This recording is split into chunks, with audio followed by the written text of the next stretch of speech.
相信玩过《黑神话：悟空》的朋友们一定和我一样啊，对其中丰富繁多的 BOSS 印象非常深刻。我个人的话，除去大圣残躯还有二郎神，排名第3的就是夜叉王。各位是小青二大，各位老铁们大家好，欢迎收看这期玩牌奇。今天呢，我们就一起分享一下由InArt出品的《黑神话：悟空》小比例全新产品夜叉王。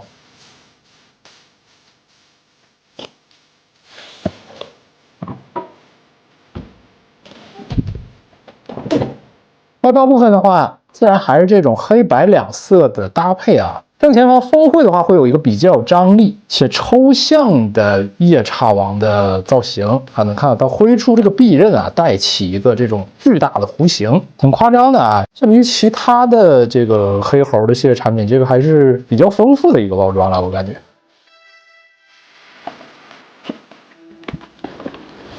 拿在手中的话，第一感觉啊，就是精度来讲还是不错的。因为游戏中这个夜叉王能够感受到的就是它本身的身体这个肌肉吧，或者说这个肉感线条是很丰富的，而且交叉扭曲到一起，动态那种生化的感觉。实际上用相对小一点的产品，我觉得是比较难以呈现的。但这个实物拿到手中之后，我觉得效果呀、精细程度，包括涂装的感觉都是很对味儿不错的。表面的红色呢，也并非是完全一致的，从正前方的胸口到四肢都会有一个不同的展示效果。除了大面积这种红色的肌肉啊，或者这种肌肤以外呢，就是细枝末节的一些地方，像是这个脚趾部分、脚背呀、手指、手型的部分，都会有一个比较尖锐的设计。指甲部分啊，用了比较软的材质。腰部缠的这个算腰封吧啊，或者说服装这个破布呢，和之前10元一样啊，是采用了一个胶件去制作的啊。其实之前10元的时候，很多朋友们来说没有采用真实的布艺，那我个人感觉啊，就是以这个胶去呈现这个效果，其实也还不错。像是一些绳结呀缠在一起，仿照这个编织啊麻布表面这个细节是有制作出来的，看起来这个效果还是不错的。而且就它这个造型设计，如果你用真正的布料去处理的话，也未必有一个就好的观感啊，个人感觉啊。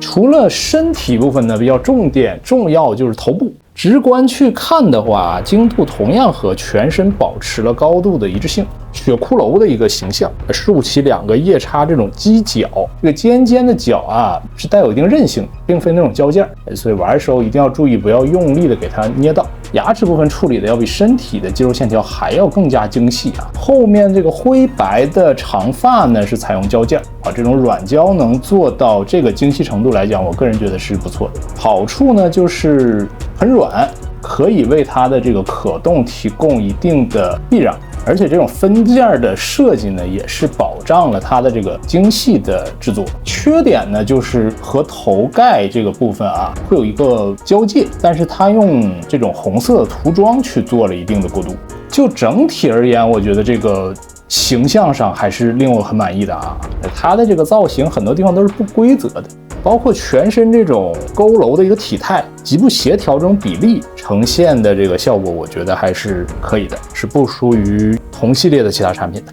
高度的话，大概在19厘米左右。天命人做一个对比的话，猴子的头部基本是到它这个前胸部分，高度差不多啊，因为打爆的时候它本身这个就比较庞大。然后就是可动部分的一个表现啊，夜叉王的话，本质上它的造型还是接近于异形那一种比较怪异的啊，表面呢有很多这种肌肉感的组织交缠到一起，所以说它优先还是要保证一体性这个观感上的，像关节的设计上啊，都做了一定肉感啊，骨骼一样的这个造型。膝盖部分目前去看的话，它还是有提升一个空间，但这个位置据说也会再进一步的润色和优化，可以等一等官方的那个图片啊，再去对比一下。掰起来的话，首先头部因为大面积的这个飘逸的头发，注定不会有特别大的可动空间。但是像我说，它用了软胶嘛，左右去动的时候，还是能够提供一定的避让。前后这个俯仰的角度也比我想象中的要大一些啊。依靠它这个脖子，可以实现一个低头和基本的直立。这里的话，不要给它过分用力的掰到最后啊，以免这个从这个胸口部分拖出来。肩膀这个部分和之前10元相似的，就是采用了一个分体的设计，就是上面会有一个类似于肩胛的软胶材质，这部分有一个球形关节连在后背处为这个肩部提供一个可动的空间。这里直接可以把这个手臂抬到90度，甚至再往上一些。前胸部分和肩部连接这块小幅度的移动。胸腰部分的话也是双段的设计，幅度比我想象中的大但是向后的话这里会有穿帮。不过就夜叉王这个本身的造型也是佝偻着为主腿部的话，前踢90度，然后一些平转膝关节的弯曲就不多说大长腿嘛。脚踝部分的话，会有一个防穿帮的设计，看不到内部的关节，观感上不错。前面的脚掌可以进行上抬，还是它有一种头重脚轻的概念在嘛，就它脚会比较小，腿又很细，所以日常摆放的话，如果你不上支架的话，还需要注意调整。手型配件方面，这个精度来讲就不多说了不错的，和主体的结构都相似。它这个手部关节这种细长的造型，还有扭曲的那种效果这个我很喜欢然后有2个这种全刃全刺5节伸出来，当然也会有它非常招牌的臂刃这是我特别喜欢的夜叉王的一个设计肘部这里你可以拆掉一个小的盖板，然后按照这个方向去连接就可以了，很帅我非常喜欢这种就是从肘部伸出来的这个设计很小时候看过一个动漫叫《鬼神童子》，里面有个金刚脚，就是类似这种造型很有意思。当然这个臂刃的话也会有个加长的透明版。特效件这个质感来讲，我个人觉得要比之前的产品有所提升这次很通透，而且过渡也相对更自然。除了长刃以外，还有2根短刃但这个你能看到它是采用了一个握柄这种方式搭配一个握持手型，可以攥在手中。很复杂的一个零件就是它背部这个刺一共5根。安装时候尽量依照这个说明书去看，能看到它在这个头发部分其实用这种弯曲预留了这个刺出来的空间，先卸掉后背部分，裸露出来这个脊椎，然后再连接安插，并把这个刺从这个头发预留的弯曲伸出来。这5根刺的话采用了不同材质，中心的话是带有韧性那种，和它2个臂刃是相似的。周围的4根是纯粹的软胶材质，方便你在连接的时候去掰这个造型。中间这个不要硬掰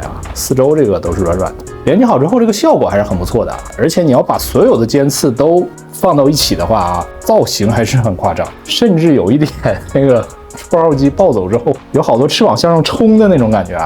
当然在替换这些特效件的时候一定要注意，就是它取下这些小的盖板替换零件一定要妥善保管，因为真的都比较小不要遗失了。除了和身体连接这部分还有一个这种圆环状飞出去旋转那种效果这个要用那个小支架去连接一下，调整一下角度，再和主体去搭配。当然也和之前产品一样有一个大一点这个透明支架，方便你去做一些腾空的展示和造型。支架的话也和以往一样旁边具备这个螺丝的结构，摆一些浮空造型的时候可以适当调紧一些，有一个更稳定的展示效果。整体而言的话，这些特效件的质感尤其刺的部分，我自己觉得是有提升的，和本体连接之后那种突兀感也会更少一些。全身上下的肌肉质感包括细节精度都保持了一个比较高的水准，尤其是对于夜叉王本身的这个体态的还原度上，我是喜欢的。重点部分还是放到了一体性、自然的一个过渡，那种生物感吧。我也很喜欢让它有一个全副武装，也不能说全武装火力全开吧，这种全刺的这种造型，夸张的一个效果目前看来这个呈现的效果我觉得也不错希望大货的时候还能继续保持。能不能出1:6的版本因为它这个体型还是很硕大如果做成1:6的话应该很夸张，并且这个肌肉的细节会有一个更多的体现。同比例就是 BOSS 这一块，牛大王也是很适合做一个产品的，那个体积可能要比这个更大更夸张。而且在这个夜叉王的基础上，我觉得也可以再去做天命人那个焰火套了啊，毕竟有很多相似的设计元素。然后呢，这一期呢，先分享到这里了，喜欢的朋友们记得一键3连，我们下期再见，拜拜。